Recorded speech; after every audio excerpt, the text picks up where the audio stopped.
of a sudden, all hell broke loose. Julius Randle made a few shots. Here's Randle for three. He got it. Reggie Bullock started making shots. To tie with a three, Bullock will oblige. Oh, it's down. Tom Thibodeau decided to start Derrick Rose in the second half. Rose recovers and scores. And guess what? Because of that, we here. We here. We here. New York Knicks handle their business. Game 2, series tied. 1-1. We coming to the ATL. The ATL. Give it to me. Give it to me. We here. We here. We here. I don't even know what that was like. Is that like a 21st birthday, a bachelor party? I mean, the level of excitement. It's so pathetic. It's embarrassing. It's embarrassing. It's so embarrassing. He was in his element. Did you see how happy he was? It was like the best day of his life, surrounded by New York. Look at him. By the way, just by getting lucky to salvage a split at home in the first round against the lower seed. It is so, What's up, Molly? It is so sad. Up, Molly? And he was tweeting. And this is the first half. He was a nervous wreck. You know that. How y'all doing? Are you trying to talk? I can't hear you. Yeah. Can you hear me now? Can you hear me now? Unfortunately, yes, I can. How are you feeling this morning, Stephen A? Good morning to the lovely Molly. Max, what's up, my brother? How you doing, my man? How you doing? He's in a good mood. Yeah. It's unreal. Listen, just for the record, normally on a perfect day like today, okay? I mean, with us being in New York City, South Street, Seaport, and the whole bit, that's where I'd normally be, but the CEO of Walt Disney is in the house in Bristol, Connecticut, and the man wanted to see me, so that's why I'm here. But I wanted y'all to know. Let me tell you something. Excuse me. I thought you were in the doghouse after that dog fight. I didn't know the big boss is called. Stephen A was supposed to be here. And then about around halftime, he's like, let me be in Bristol tomorrow. You know what? You're right, Max.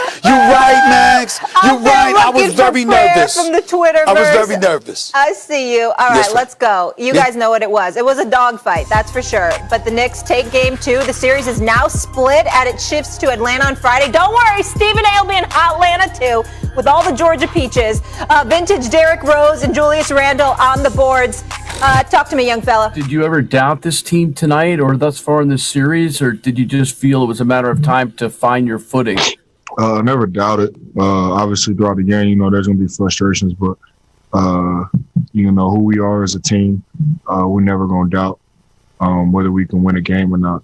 A lot of guys came in the locker room at half and said we've been in this position before, and we have. So it was just up to us to change it. Our intensity level went to another level, and we were able to pull out the win. All right. I mean, I don't want to damper this celebratory mood after an opening round win, but Stephen A., was it a lucky one for your New York Knickerbockers? Luck! Up here, please. It wasn't luck. It's the New York Knicks standing up. It was New York City standing up. It was the crowd that had descended upon Madison Square Garden, 16,000 strong, rabid, hyped, ready to roll, that propelled this New York Knicks team to a victory in Game 2. Now, first half, it didn't look that way. I even tweeted how nervous I was. Julius Randle couldn't buy a basket to save his life. Now, it was a beautiful, beautiful scene to open the game. I mean, when he was there to receive the Most Improved NBA Player of the Year award, and his beautiful, beautiful son was there with them, along with Leon Rose, along with William Wesley, Worldwide West, along with Scott Perry. It was a beautiful, beautiful scene. It touched all of our hearts. But then Julius Randle came out there and couldn't buy a damn basket for the first half. And we were very, very nervous because Trae Young, that little miniature stud, was putting on an absolute show. No question about it in that second quarter. But then the second half arrived. Tom Thibodeau went into that locker room. He said, get it together. It's about the 6 inches in front of your face. I'm using a football example from any given Sunday, but you know what the hell I'm trying to say. He was trying to motivate them to galvanize the troop. So what happened? All of a sudden, Julius Randle starts hitting shots. All of a sudden, Reggie Bullock showed up, and he started draining shots. And that man, Derrick Rose, I'm almost getting tears in my eyes just thinking about Derrick Rose. I'm so proud of that man right now, the way that he's balling, the way that he is leading. Tom Thibodeau making the move to bench Elfrid Payton finally and start Derrick Rose in the second half. Obi Toppin ignited the crowd. Everybody, a collective effort, and that's what you saw. And then you saw the defense clamp down, the way a Tom Thibodeau defense can clamp down, and then suddenly the Atlanta Hawks couldn't buy a basket. Trae Young was on lockdown. Collins was on lockdown. Hunter was on lockdown. They couldn't do anything. And as a result, the New York Knicks have now tied this series 1-1 because the fans, led by Spike Lee and the crew, obviously galvanized the troops. You should have been in there, Molly and Max. You should have been inside that arena. It was rocking. We ain't heard the Garden like that in decades. It was that special, man. I should have been to upgrade it. I had my hair standing up. It was that special, okay? But now we move forward to the ATL. We coming. We coming down to ATL. New York's in the building. State Farm Arena. We coming. We here. Watch. Game 3. We coming. Of course the Knicks got lucky. And all Knicks fans know you got lucky last night, Stephen A. First of all, before I even get into that, I feel like you, when you talk about Dallas Cowboys fans, it's nauseating.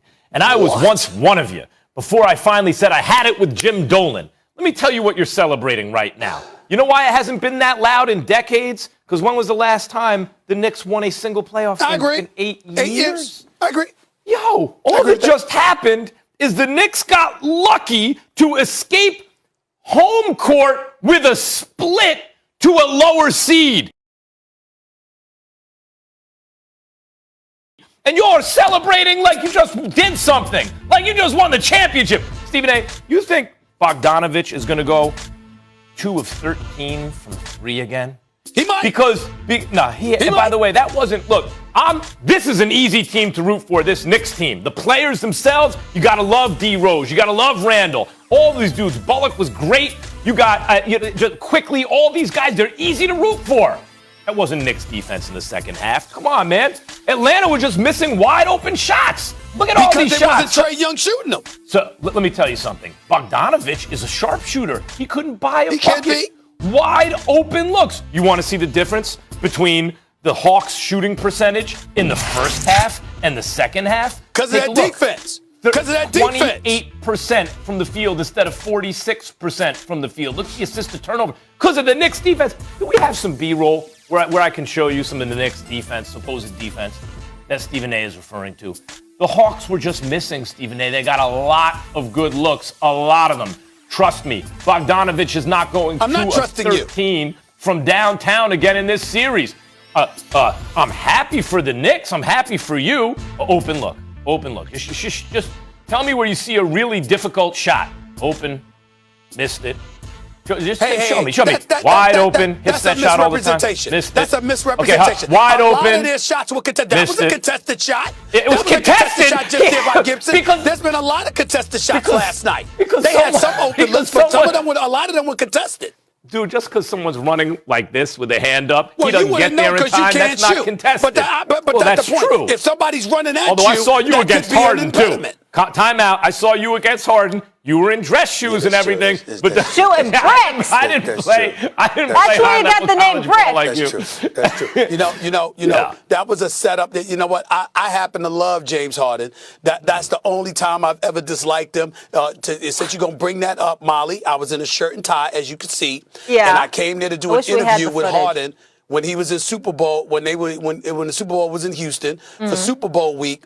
And Harden said, I'll be damned if I'm going to do an interview with you until you shoot these threes and you ain't warming up because you talk too much smack to be needing a warm up. Get out there and shoot from 3 right now. And obviously I was cold and it hurt me bad. So I shot 1 for 15. It was horrible. I heard that's where they came up with the name Brick on the soap opera, Stephen A. It might be. It might be. Listen, it is unfair. He did get set up by Harden, but that's not the point. I deserved it, though. I deserved it. Those were not, even when they were contested, they weren't well contested. Dude, those were very makeable shots, and they missed an inordinate number of them in the second half. I didn't even feel like it was fatigue. The Knicks caught a break when Atlanta shooting went cold, or else you're down 0-2 heading to Atlanta. You're ridiculous. I should sick baby Stephen A. on you. I really should, because this is just ridiculous drivel that's coming out of your mouth. But I will tell you, I want to tell you another thing before we end this segment, because I want to put this on record right now. Oh, please, because I got a juicy topic we got to get to. I want to put it out on Front Street. What?